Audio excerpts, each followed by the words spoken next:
It's Energumen opening up a clear advantage in the closing stages. A breath of fresh air over fences is going to stay at the helm of the 2 mile novices. Energumen by. Boyle Sports has it all. Money back meetings every day. UK and Irish racing live streaming. Extra places and money back all losers offers. And a bet 10 get 40 welcome offer. Boyle Sports.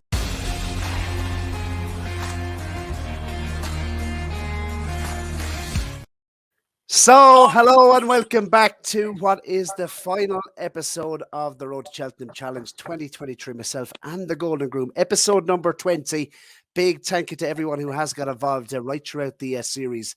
Lots of positive comments yesterday, Ronan, for episode 19. We've 2 picks each to get into the mix. 1 standard pick, and we both have to put in our team captain. We're going to be running through our top 5 bets of the meeting, and we're giving away the hamper as well to the value of €500, as promised before the Cheltenham Festival.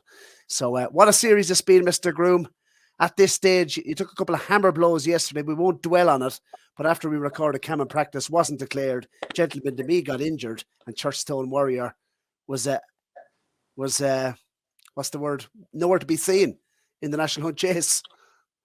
Horrible. Absolutely horrible. Not 1, not 2, but 3 absolute hammer blows to the portfolio. So, yeah, look, it's not like losing a 6-4 shot or something that you have in at a big price. They were all reasonably high prices, I guess, but it's still not nice. You always want to run for your money in this game, and unfortunately, going to miss out there on 3 goals. But we try again. A couple of one speculative selection to add to my portfolio today, and 1 solid one, my captain. So hopefully we will solidify the lineup and kind of steady the ship after a bad day yesterday. The rain continues to pour, and it looks like we will have soft ground for the first day of the Cheltenham Festival. And don't forget as well, if you haven't checked out our day 1 preview of the Cheltenham Festival, Steve Hamilton has joined myself and will be doing so looking ahead to every single day of the Cheltenham Festival, all 7 races. So do check that out. Right, Mr. Groome, it's let's get on with it. As you can see up on screens, our portfolios today updated. We'll come to that a little bit later, but your selection, your first Ante-Post selection of this episode, it's your week 19 selection. We'll come to the captain afterwards. Boyle Sports has it all. Money back meetings every day. UK and Irish racing live streaming. Extra places and money back all losers offers. And a bet 10 get 40 welcome offer. Boyle Sports, this is betting. Honour is yours, Mr. Groome. Yeah, so my standard selection this week, I couldn't need this one now, to be honest. It's the very last race of the festival, the Martin Pipe, a race that everyone likes to back the winner in and finish on a good note. I've gone for Gordon Elliott's one now. There's obviously lots of Gordon Elliott horses in this race, but I am running the gauntlet slightly as well by going in before declarations. But I've seen firm footings hasn't been declared for races that he had been entered earlier in the week, like the Coral Cup and Ballymore. I think it's very, very likely he runs here and not the Albert Bartlett. He's qualified to run here with his 4 runs, obviously. And I just think this one is a bit overpriced on the prices that are available now. You can get 20 to 1, that sort of level. He's had the 4 runs, as I say. I think the most notable run for me was the 3rd to Deep Cave at Leopardstown over Christmas. He stayed on strongly there. Deep Cave obviously brings the Grade 1 angle in because he went on to run quite well in behind Goodland at Leopardstown in the Grade 1 there subsequently. Firm Footings went on to Navan and beat a horse of Willie Mullins called Haron South Dairy. That form isn't amazing, but he did put his foot in at kind of dragged the hind legs through the second last or the third last there and did well to win in the circumstances over a trip of 2 miles. Stayed on strongly. He was stamina that won him the day over the 2 miles there. I think going up to 2.5 miles now will be the making of him, and I think he's been a Martin Pipe type of horse for Gordon all season. He's been thinking about this race probably for him, so I wanted to get him inside. I thought 20 to 1. He's just been missed a bit by the market so far. When he gets declared, he could come in significantly. So that's my final normal selection, I guess, is Firm Footings for the Martin Pipe on Friday. Wouldn't totally disagree with it when he won at Navan, Ronan Groome. Real staying type, isn't he? By walking the park, Lisa O'Neill mentioned straight afterwards that, he could be a likely Martin Pipe type. So, wouldn't put you off that. Certainly at a bigger price.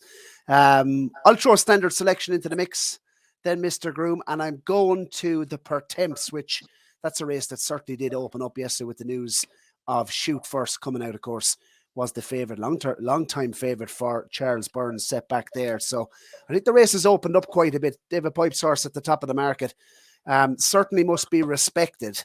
Thanks for the help. Might give that a good positive mention on our handicap video. But the one I like is Harvey's Good Time Johnny. That's 10 to 1, Mr. Groome. Throw him into the mix. I think it's fair. I think he certainly looks like a bit of a plot job for Tony Martin. Ran a nice, if you look back at this earlier on in this horse's career, he ran a decent race in the Champion Bumper. He finished mid-pack. Okay, was well beaten by Ferdy Hollow, but this horse is, I think he's always had a horse that's had a bit of ability. And looking at, I suppose, his career last season over hurdles, he won 3 times over hurdles, winning, of course, at Leopardstown over 3 miles. And then they ran him, of course, in the Grade 1 at Cheltenham. This didn't work out for him on the Friday at Cheltenham last season. Maybe my only slight concern was how he ran in that race last year at Cheltenham, but he has ran well at Cheltenham in the past. He's been mixing it between the flat, chasing, and over jumps. He ran over 7 furlongs at Galway. So Tony Martin's been doing all sorts of wonders with this horse. And I reckon, look, he hasn't been that badly treated by the British handicapper. He's been given £4, but lots of people are giving Maxim a chance for the Martin Pipe. There's a £21, or sorry, not for the Martin Pipe, for the Per Temps. There's a £21 swing at the weights. And I just think this horse will creep away. Later on in the week, you'd expect the ground maybe to dry out a little bit more. So good to soft. He's won on good to soft in the past. And I think at 10 to 1, this could be a bit of a plot job for the Per Temps. So I'm going to chance Good Time Johnny in what looks an open Per Temps. And if you're giving Maxim a chance, I think off his current rating, just £4 higher, off 142, you have to give Good Time Johnny a good chance in the Per Temps. I think he'll relish the 3 miles in handicap company. So that's my final Standard Selection, Mr. Groome, at 10 to 1. And he hasn't been without his supporters in the last couple of weeks. Yeah, and obviously Shoot First coming out, so the long-time favourite for that race would be a blow to a lot of people. I think he was on a few profiles as well in the comments. I was very close to putting my final selection in this race here. Another horse of Gordon's called Salvador Ziggy, and I just went for firm footings in the end. I took the extra price, or the longer price, I guess. I think he's a player as well. So let's open. The Per Temps is obviously a wide open sort of contest. So you take your chance in it at a price and see how it goes. But I think Good Time Johnny is definitely interesting. Yeah. So Good Time Johnny. Bit of Tony Martin there, or a bit of Jerry Hannon doing Tony Martin, swinging into the straight, and it's Good Time Johnny in the centre. Right, Mr. Groome, captain, fire it into the mix, please. Yeah, I'll hold my hands up here now and say I've kind of been a bit lackadaisical with the captain this year. I don't know what I was actually waiting for, but I think I should have copied last year's tactics of getting one in pretty early that I knew was going to run with Allaho and the Ryanair, and probably left it a bit too late. Obviously, I wanted to go for something solid at one that's going to run at this stage later in the week, because we don't have declarations for later this week, but one that I know is going to run really well. And is a rock solid kind of price that you can't really argue with. That's obviously your captain. Obviously is a double stake. So 2-pointer. I went with Impervious for the Mayor's Chase on Friday. I just think it's just my style of backing horses. I will always trust the form that I see rather than the visual performance. Now people will probably be screaming at this with Allegory Devassi tickets, saying, "Well, Bright Hill, she beat her." And she went on and won. Where are your eyes, Ronan Groome? Where are your eyes? See, that's the way you look at it. Whereas I want to look at the form. And Impervious got another significant boost. Well, not significant boost, but a relatively good boost when Journey With Me won at Naas yesterday. I thought that was actually all right form, beating that mare, that progressive mare, Limerick Lace. She's rated 142. The pair of them pulled clear. Impervious beat Journey with me, giving him a pound, and they pulled miles clear of everything else. They recorded a really good time in that grade 3. I was very surprised Journey with me wasn't considered for Cheltenham, for the Turners. I think they're going to Fairyhouse now, or possibly Aintree. But Impervious, I think, for sure, I think she's rock solid form, and I think the race is just set up for her well. Allegory Devassi off in front, and she'd be able to track her. It'd be a game of cat and mouse, and I think she should be favoured marginally, and she's not. She's a 9-4 shot. We're getting enhanced, and I think that's fair. Fair enough, So I wanted to get a rock solid one, and Impervious is that one for me on Friday. So it's going to be a big Friday evening for me with that, and firm footings in the last few races. Hopefully I won't need them, but I have a feeling I will. You're going for the Tidal Bay finish, are you, on the Friday afternoon? Very Tidal Bay much so. Storming through. Right. Mr. Groome, I've been trying to stop myself for a long time. I've been trying to resist this captain, and I've look, one of the races that I've been looking to get involved in for a long time. I was just waiting for something to emerge, waiting, and nothing has emerged. And I remember seeing this horse making his chasing debut at Cheltenham over 3 miles. And okay, the bare form doesn't look absolutely fantastic. The horse is the real whacker, Mr. Groome. That's the captain. He knocked on the door last night. He said, I want the captain's arm, but I said, come in, let's have a chat. I've been trying to resist putting this horse up for a long time. I think the price is right. BOYLESPORTS are given 6-1 an enhancement on the real whacker. David Jennings, now, if he's watching the show, he'll be throwing biros at the television. We had him on the handicap show, or on the novices show, and couldn't have the real whacker whatsoever. And I've been, I suppose, when looking at this race, every single time I'm looking at this race, I ask myself the question, is he going to be good enough to win the Brown Advisory? Has he got the class? And the more I look at it, the more I just keep thinking that the real whacker is going to win this race. It's a match race. So you have the 2 horses, obviously, Jerry Calam and the real whacker. For me, it's between the 2 of them. Sam Twiston Davis retains the ride. Give it a cracker, of course, over 2.5 miles at the course. He's 2 from 2 at Cheltenham, obviously. Loves the track. Jumped with aplomb, as Johnny Deneen would say, on both his starts at Cheltenham. And I just think in this particular race, Jerry McClellan hasn't blown me away, Mr. Groome. Obviously, there could be more to come from him. I just wonder, has he got the class? They're talking Gold Cups for this horse. I'd have Mighty Potter every single day of the week over Jerry Calam. Obviously, he's unbeaten so far. I just think it's going to take a real good one to go by the real whacker. And I think I'm going to get some spin now at the captain's armband on Wednesday. Sam Twiston Davis booking him out. This horse, he jumps, he stays the best jumper in the race. He's a pound officially to find with Jerry Calam. He's going to be a better horse up and trip once again. And interesting listening about, Pat Neville speaking about this horse. He said he frightened him in a piece of work. This was after his first run over fences against Indigo Breeze. If you actually look as well at that particular race, that's the only piece of form that I'm looking, saying, is he going to be good enough to win it? Indigo Breeze now you had to get fair stuck into him now, and the real whacker is he's winning with his ears pricked. There's loads left in the tank, I believe. Ground isn't going to be an issue to him. I think he ticks a lot of boxes. It's a match, and at 6-1, Mr. Groome, I tell you now, I'm going to get some spin with the captain. I think he'd be hard to beat. I do think he'd be hard to beat, the real whacker. So I know we've been trying to find something at a bigger price, maybe something to come from off the pace. You mentioned Thunder Rock at episodes. The Devil's Coachman was a horse I think is a big engine if he went here, which he's not declared obviously today, and wasn't left in the entries. It was a 6 days entry stage. So the real whacker going to take the beating 6-1, Mr. Groome. I think it's a fair enhancement now at BOYLESPORTS. Right, Mr. Groome, the next section of the show is, of course, go on then. We'll announce the winner. We'll announce the winner of the road, the Cheltenham Challenge hamper, that is. Will I do his drum roll? We have a standout winner, but we also have someone who's ran the winner very, very close. So we've a gold and a silver medal, Mr. Groome, but there is only one hamper. Do the drum roll. Paddy Conley from County Meath. We gave you a mention yesterday. Paddy, you are the winner of the hamper, and what a cracking portfolio, Mr. Groome. We were just speaking about Paddy Conley's portfolio, and the other portfolio, of course, in question was Mr. Finnegan from Monaghan / Liverpool. I don't know where Fintan Finnegan has a cracking portfolio as well, but marginally gone with Paddy. Let's call out the prices, and I'd be surprised if he doesn't beat the two of us.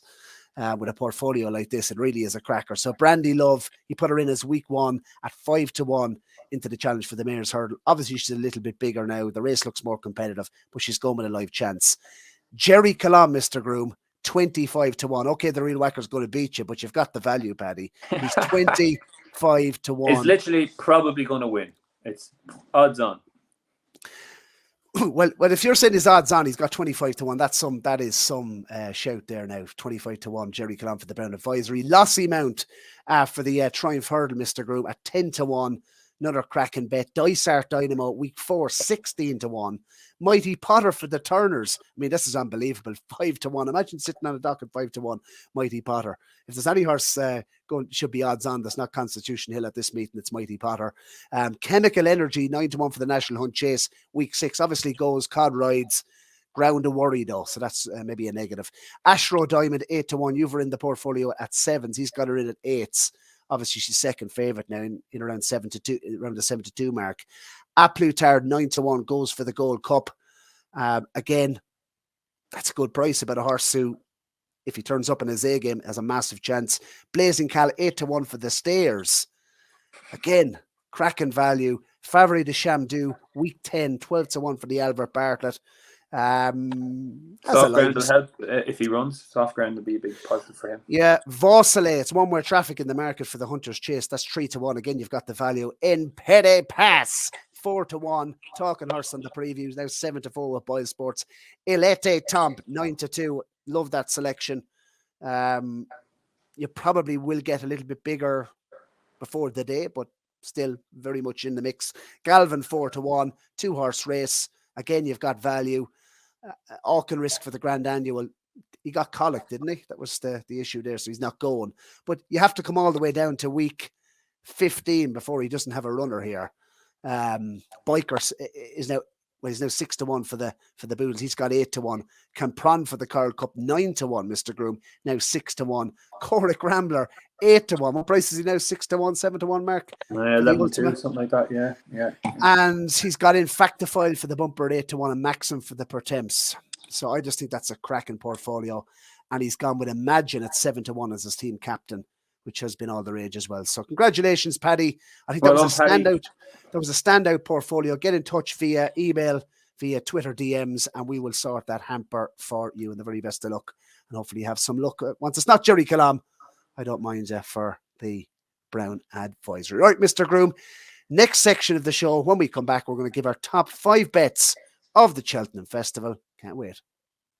BOYLESPORTS has it all. Money back meetings every day. UK and Irish racing live streaming. Extra places and money back all losers offers. And a bet 10 get 40 welcome offer. BOYLESPORTS, this is betting. Mr. Groome, honour as always is yours. The top 5, or do you want to let me go first with my top 5 bets? You go first. You've been letting me give me the honour all series. So you take it away there, Basil. Okay, best bet of the Cheltenham Festival. I don't see a way that this horse gets beaten if he turns up in his best form, and that's Mighty Potter. I'd be looking at distance markets, and that's not. I'm not being funny when I say that. I think this is a monster. That's the nap of the festival in the Turners. I was hoping with the likes of Appreciated and Banbridge in there that he might drift on the day, considering his one bad run last season did come at Cheltenham, which wouldn't be a worry for me. I think we spoke about that lots. Mighty Potter didn't travel over great. He handled undulations at punches. A much better horse now. And I think the new course at Cheltenham over 2 mile 3, ideal for him. That is the nap of the Cheltenham Festival, of the short ones. On day 1, my bet at day 1, Ronan Groome, and we're recording obviously on Monday. Oscar Elite, I think, ticks so many boxes for the Ultima. Obviously, it's a very competitive handicap, but I think at 11-1, it's more than fair. You're getting double figure price there about Oscar Elite. I think it's good value. Harry Cobden on board, just a pound higher than when he finished second in it last year. Better preparation, has landed a graded contest on the way, jumps with aplomb, an older horse, a better horse. I think at 11-1, he's a cracking each way bet on day one. And most of my fancies come maybe later in the week. I have two big fancies on the Tuesday.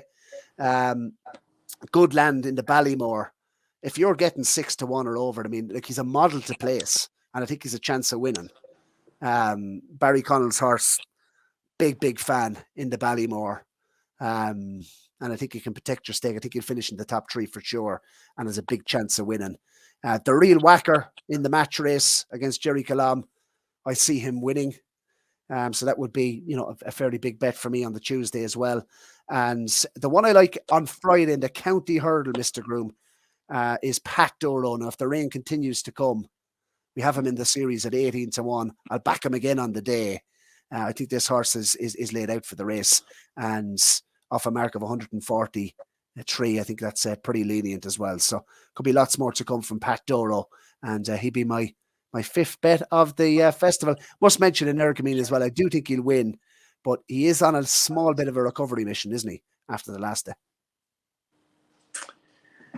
He is a bit, yeah. I'd be against him. I'd be leaning towards Editor G myself in that race. Hasn't made my top 5 though for the festival. So I'll start in order. Korak Rambler tomorrow in the Ultima. I think he can do back-to-back wins. I have backed another horse in the race though, to be perfectly frank. I thought 18-1 about the big breakaway. It was an absolutely fine price as well for a horse that finished second in a Welsh National. Proven stamina, proven course form as well. But I'm going to put Korak Rambler in there as well. I've backed him already, and I may back him again in the morning, depending what sort of price. I actually looked at the race last night, and I just thought it was half of the field were 50-1 shots for me. So I think he's rock solid at around. If you got 8-1 again in the morning, you won't get 8-1, but if you got 7-1, something like that in the morning, I think I'd back him again. Jerry Colombe, I think, for reasons I've said already, won't dwell too much on this, but I think he should be a shades of odds on and could go that way. I just don't think there's anything in that race. I cannot have Time Hill either as a novice chaser. Just couldn't touch him at that. But a big shout, but a big shout out to a Carlow man, Michael Lolan. You'd love to see him run well. Obviously, a big ride for sure. Michael. Yeah, absolutely. Astro Diamond is in my portfolio. I think she's a fair price at 4-1. I like this Lucia hype. Fair enough. She looked impressive last time. She beat like relatively nothing. Astro Diamond again, just going with the proven form.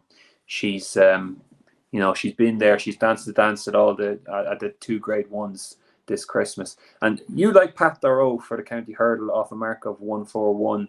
Well, he's finished miles behind Astro Diamond both times they've met. I think she could be at least that good. Sort of 141. If she's a 140 mare, she goes to winning this for sure. Willie Mullins has won 16 of the last 24 mares races. Of all the 24 mares races. And this is his best chance in this race, like 4-1. I'm going to side with Astro Diamond there against the hypey Lucia. I'll go with a couple of longer shots then, because that's what I want to put in, a few long ones. 2 I have in my profile already. Elixir de Nuts. I think the ground is coming well for him in the Grand Annual. The Grand Annual is full of horses that have tried the race before and then come back and tried it again. I was a big fan of what Matt Toombs puts out on Twitter and on his relatively You're a big fan of Matt Toombs. Oh, he's excellent. Yeah, his trends are like I went off trends for years. To be honest, I just thought they were all rubbish. To be honest, this crack of backing like ages and stuff. But Matt puts a lot of work into his, and then explains why the logic, the narrative, kind of creates the narrative using trends. And yeah, big fan of what he does. And one of his key ones for the Grand Annual is horses that get beaten and then come back. And the 2 mile course is a very specialist course. All out speed on the old course. It's all out speed test, And I think Elixir to Nuts, I backed him for the race last year. I'm going to back him again this year. The ground just got too heavy from last year and got completely blighted. He comes into the race this year off a career best, finishing second to Funambul Savola in the Game Spirit in Newbury. And he's only a couple of pounds higher. So that's that. And I will put in the aforementioned... I will put in Editor Jeet, actually. I think this race, with Gentleman out of the race now, that's actually an interesting angle because he can get off in front, probably get his own way. Will he get the same leeway he did last time? Probably not. But I do think he's underrated. Everyone wanted to talk about Edward Stone getting up to him, using all the petrol after chasing an Urgemine, and then, obviously Tom Cannon realising that's not the one to be chasing, it's the horse in front. Then he goes on and tries to beat him. But what about Editor Jeet fighting back? Suggested to me that there's a lot more in the tank there, and he was idling a bit in front. And, obviously Gary Moore knows how to train a champion chase horse, and he thinks this horse is very much underrated, going under the radar. And I just... Right, Mr. Groome, that has been the series completed. And a very best of luck for the week, Mr. Groome. Thanks to everyone who got involved right throughout the series. Cannot wait to see how it all develops. Plenty of live chances. Portfolios are up on screen. Let us know who you think is going to win down below. And we'll be back to do the review show after the Cheltenham Festival. Be lucky, folks. Download the BOYLESPORTS app and receive generous offers for new and existing customers. BOYLESPORTS, this is betting.